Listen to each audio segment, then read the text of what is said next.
এদিকে গতকালই আপনারা জানেন যে লাল রঙের ইকো স্পোর্টস গাড়িটির খোঁজ করা হচ্ছিল। 5টি তদন্ত কমিটি তদন্ত দলে ভাগ হয়ে সেই খোঁজ চালাচ্ছিল পুলিশ। গতকালই সেই গাড়িটিকে আটক করা হয়।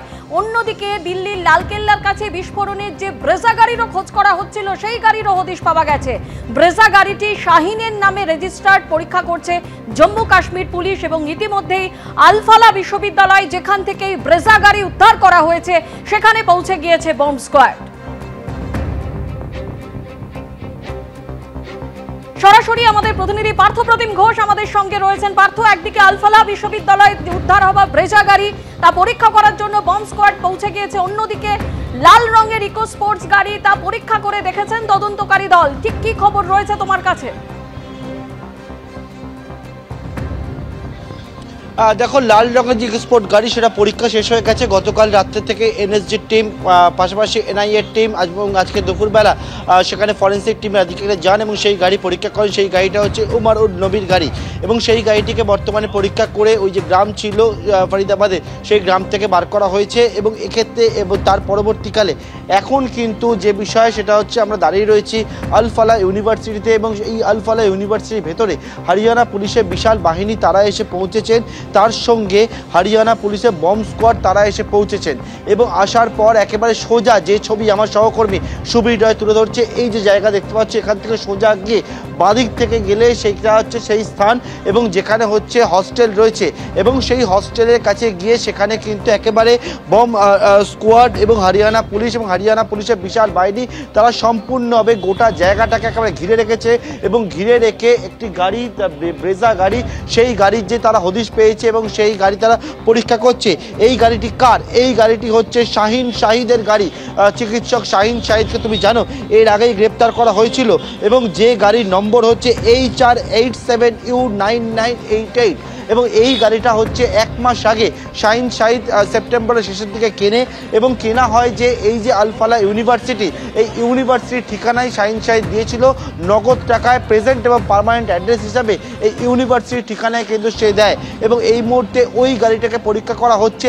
কারণ তুমি জানো যে উঠে এসছে যে অর্থাৎ উমার উন নবী, সে যে গাড়িটা নিয়ে বেরিয়েছিল উমার, সেই গাড়িটাও কিন্তু এখানে রাখা থাকতো বলে জানা যায় আলফালা ইউনিভার্সিটিতে এবং যে গাড়ির মধ্যে একবারে বিস্ফোরক ভর্তি ব্যাগ নিয়ে যায় এবং তার পরবর্তীতে দিল্লিতে বিস্ফোরণের ঘটনাটি ঘটে এবং তার পরবর্তীকালে এই আলফালা ইউনিভার্সিটি যেটা হচ্ছে গোয়েন্দাদের স্ক্যানারের মধ্যে রয়েছে, কারণ তারা মনে করছে এবং জানার চেষ্টা করছে যে আলফালা ইউনিভার্সিটিকে হয়ে উঠেছে হোয়াইট কলার টেরর ইকোসিস্টেমের একেবারে এপিসেন্টার। সেই বিষয়টা তারা জানার চেষ্টা করছেন প্রথম থেকে, ইতিমধ্যে অনেককে জিজ্ঞাসাবাদ করা হয়েছে। তবে এখন এই মুহূর্তে পুলিশের সিনিয়র অফিসিয়ালসরা পাশাপাশি হচ্ছে বম্ব স্কোয়াড তারা এসছেন এবং এসে এই আলফালা ইউনিভার্সিটির ভেতরে থেকে ওই শাহিন শাহিদের যে গাড়ির হদিশ মিলেছে তাকে কিন্তু পরীক্ষা করছে। গোটা জায়গাটাকে সম্পূর্ণভাবে কর্ডন করে ঘিরে রাখা হয়েছে, কাউকে ওই জায়গায় ঘেঁষে দেওয়া হচ্ছে না বর্তমানে। পার্থ, তুমি আমাদের সঙ্গে থাকো। যে ছবি আপনাদের সামনে তুলে ধরছি ব্রেজা গাড়ি, যে গাড়ির খোঁজ পাওয়া গেছে আলফালা বিশ্ববিদ্যালয়, সেখানে ইতিমধ্যে বম্ব স্কোয়াড পৌঁছে গিয়েছে এবং এই ব্রেজা গাড়িটি শাহিনের নামে রেজিস্টার্ড তা পরীক্ষা করছে জম্মু কাশ্মীর পুলিশ, পাশাপাশি বম্ব স্কোয়াডও সেখানে পৌঁছে গিয়েছে। অন্যদিকে গতকালই যে গাড়ি আটক করা হয়েছিল লাল রঙের ইকো স্পোর্টস গাড়ি, সেই গাড়ি পরীক্ষা করে দেখছে তদন্তকারী দল।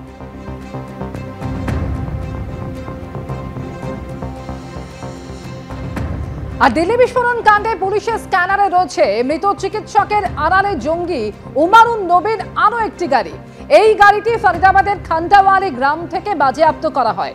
ফরেন্সিক পরীক্ষা করা হয়েছে গাড়িটির এবং গাড়িটিকে নিজেদের হেফাজতে নিয়েছে দিল্লি ও হরিয়ানা পুলিশ। এই হচ্ছে সেই লাল রঙের ইকো স্পোর্টস গাড়ি। এই গাড়িটিরও খোঁজ করছিলেন তদন্তকারী দলের সদস্যরা। উমার উন নবীর নামে এই গাড়িটির রেজিস্ট্রেশন ছিল। ইকো স্পোর্ট এই গাড়িটি ফরিদাবাদে ছিল এবং সেখানে কেউ বা কারা এই গাড়িটিকে পার্ক করে রেখেছিল, সেই গাড়িটির পরীক্ষা করলো ফরেন্সিক দল এবং ইতিমধ্যে গাড়িটিকে নিজেদের হেফাজতে নিয়েছে দিল্লি ও হরিয়ানা পুলিশ। पहुंची थी, एनएसजी पहुंची थी, इस इलाके को छावनी में तब्दील किया और इसके अंदर से साक्ष्य जुटाए गए और आप अभी देख सकते हैं कि ये रेड इको कार अब यहाँ से इको स्पोर्ट्स कार लेके जाए जा रही है और ये देखिए ये वही इको कार है, नंबर दिखा DL10CK 0458, ये वही इको कार है जो डॉक्टर उमर के नाम पर रजिस्टर्ड है।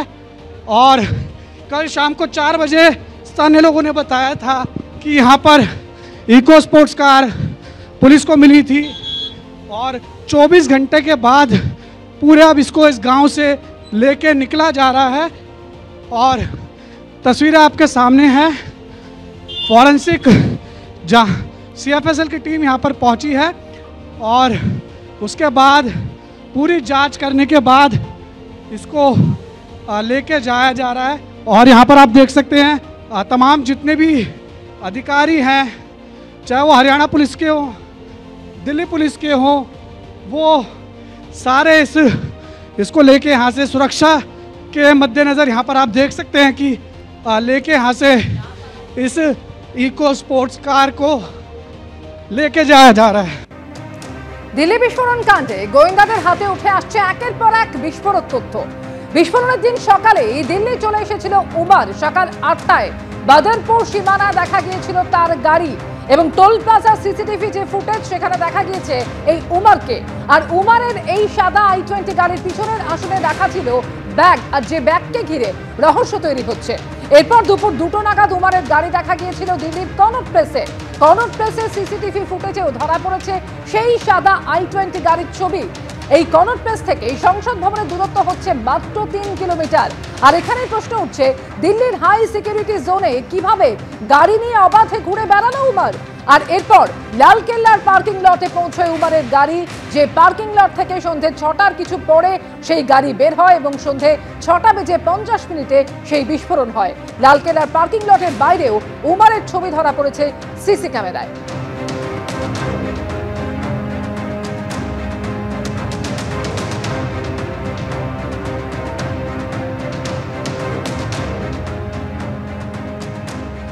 দুটো জিনিস এখানে আমি তোমাকে প্রথমেই বলবো। প্রথমে আমি তোমাকে যদি ম্যাপটা দেখাই তো তুমি দেখো যে এই ফরিদাবাদ থেকে দিল্লির লালকেল্লা এর দূরত্ব প্রায় 30 কিলোমিটার। এই সময়টা আসতে কতক্ষণ সময় লাগলো তুমি যদি দেখো, এই লালকেল্লার পার্কিংয়ে এসছে 3:20 নাগাদ গাড়ি পার্ক হয়েছে। এই ফরিদাবাদে গাড়ি দেখা গেছে 8টা নাগাদ। তাহলে 8টা থেকে 3টে প্রায় 7 ঘন্টা এই 30 কিলোমিটার রাস্তা আসতে সময় লাগলো। এটা তো স্বাভাবিক নয়, খুব বেশি হলে 1 ঘন্টা লাগার কথা। তাহলে 7 ঘন্টা ধরে এই রাস্তা দিয়ে যে এলো, তাহলে কোথায় কোথায় গেল? তুমি যদি দেখো যে 8টা বেজে 13 মিনিট তখন বদরপুর টোল প্লাজা এই গাড়ি পার হচ্ছে, যে ছবিটা আমরা দেখতে পাচ্ছি। এবং সেই ছবিতে আমরা এটাও দেখতে পাচ্ছি যে গাড়ি ডাক্তার ওমর চালাচ্ছে এবং সেখানে তার মুখে মাস্ক এবং পেছনে একটা বড় ব্যাগ রয়েছে গাড়ির পেছনের সিটে। তো সেটা হচ্ছে গিয়ে 8:13 ছবি বদরপুর টোল প্লাজা। এবার বদরপুর টোল প্লাজা থেকে গাড়ি এসে পার্ক হয়েছে 3:19 মিনিটে লালকেল্লায় এবং লালকেল্লার পার্কিং স্পটে। তার আগে আমরা যদি দেখি তাহলে আমরা 2টোর সময় দেখতে পাচ্ছি যে গাড়িটা রয়েছে কনট প্লেসে। তাহলে দিল্লিতে ঢুকতে গাড়িটার এই বদরপুর টোল প্লাজা থেকে দিল্লিতে ঢুকতে প্রায় তোমার 6 ঘন্টা সময় লাগছে।